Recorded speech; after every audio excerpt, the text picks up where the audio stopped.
you got to do it on. This is just. So Chris, tell us about what's going on here. Well, this is a live recording room, and I made it as big as I possibly could without having to move supporting walls. And I got rid of some windows that are behind this long wall. They're still there from the outside, but you can't see them because they're boarded up and insulated and gone, because I didn't want the neighbors to know what was going on, and so far they don't. Don't make too much noise at 3 a.m. Yeah, this is quite the amazing home studio. This is the dream, I think, for most of us. I'm getting ideas already. So, cool. Come tell us about your piano. Okay, well, this is a Young Chang piano called the Bergman, and when I first got it, I bought it in New York City. It was really stiff and hard to play, so I had a piano technician last year come basically take the piano key bed and took it into his shop, and he took it apart piece by piece, key by key, and he weighted every key appropriately for the right amount of gram pressure.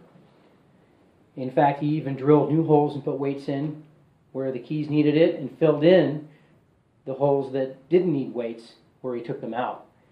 And he basically worked on the entire action to make it as clean as possible. I emphasized to him I didn't want a lot of squeaks and noises, so he worked heavily on that to make sure that it could be as quiet as possible. So for say a non Yamaha recording piano, it's a pretty good piano, and it was quite the feat to even get it down here, down the stairs that turn. I hired piano / furniture movers, and it took them 2 hours to move it down here. Yeah, I bet. You got on the wheels now, so you can move. And when they moved it, I said, I don't care about the walls. I don't care about this nice wood banister. Of course, my wife wasn't around to hear that, but I said, all I care about is piano. Don't mark up the piano. We'll paint the wall and fix it up later. That doesn't matter. So they were able to move it down. I measured and remeasured many, many times, and by my measurements, it was going to fit. And it did. So I was really happy about that. I also put it on wheels so that it can move, so that I can move it around to different locations in the studio. I try not to move it too much, just due to the fact that that doesn't help it stay in tune. But I do have a humidifier, dehumidifier built into it that I had installed so that it can maintain its tune as best as possible for the environment. And I have a lot of things in here that are movable, not just the piano. I have a lot of gobos, and even the drum sets can be moved because I don't have any permanent walls. I have a lot of sound proofing and sound absorption and things like that. But I wanted a room where I could move things out and fit, say a small choir or a small string section in as well as a band and individual artists. So rather than building a drum booth, I mostly concentrate on isolating the other instruments from the drums. Did you make these, or where'd you get these? No, I bought those. Those are, I think those are from RLX. Those are diffusers. I had them painted to somewhat match the other gray foam, the gray doors, and in the lobby area, the gray carpet. So I had the studio built by a contractor, but of course I designed the studio and watched over them as much as I could every step of the way. Yeah.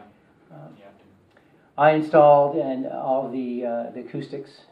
I had some help from RLX with the studio design services they provide as far as the acoustics and where to put things and how much to buy. When I first had the studio built without the acoustic material, without any instruments or anything in here, just the room itself, I did a little recording of my voice, and the reverb delay was 5 seconds. Whoa! Decay, not delay. Oh, decay, yeah.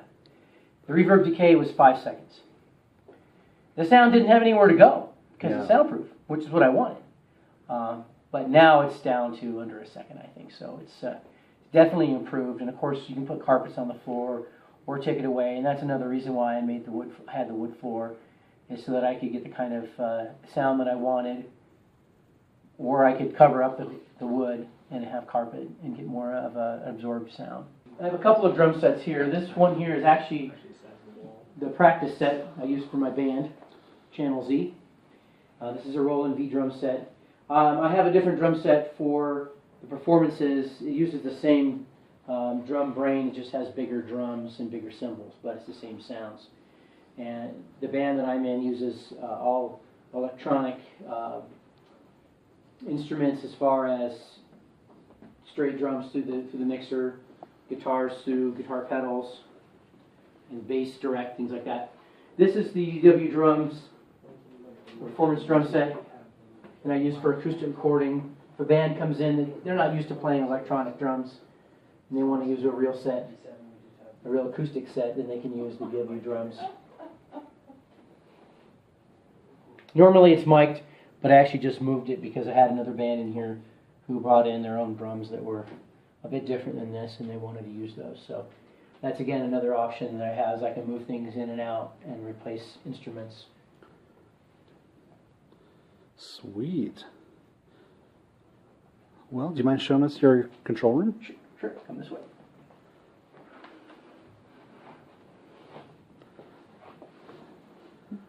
This is the control room where we do all our mixing. We also, off to the side, have an isolation booth, so you can simultaneously record a lead vocal while a rock band is playing in the other room, which I have done. Or you can record a soft instrument, acoustic guitar, a flute, a violin. Very cool. And tell us about your board here. Well, this is the Pro Tools C24 control surface / mixer. And it works with Pro Tools 10, and it will work with 11 when I do finally upgrade to that.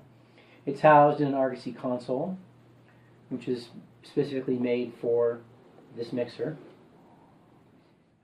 Okay, so what you're seeing here is this is the keyboard workstation, which used to be by the mixer. But then when I got the Argosy, I really needed to move the keyboard to a separate location so that a keyboardist could come in and record while I'm at the console. So this Korg Oasis is one of the flagship synths from Korg, and it has 16-track audio recording built in. It has mic inputs, and it also has the arranger algorithms that they use in that. They can really help you to get grooves and parts down and things like that. So I use that in addition to a lot of virtual instruments, soft synth and things like that. That's really cool.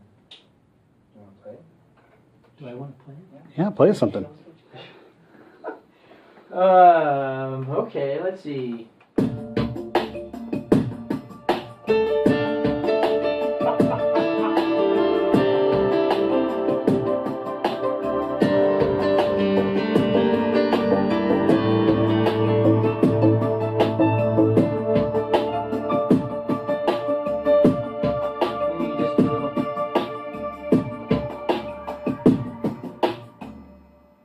Then you could do all kinds of things like that and get great ideas. Cow.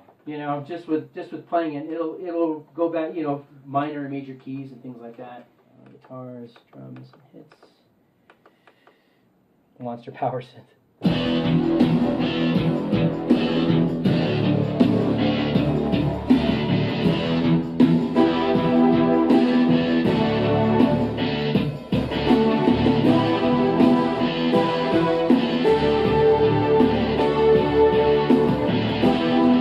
Right? Every 80s rock song? I love it. Very cool, Chris. So, is this the dream? Are you enjoying it? I'm living the dream. Nice.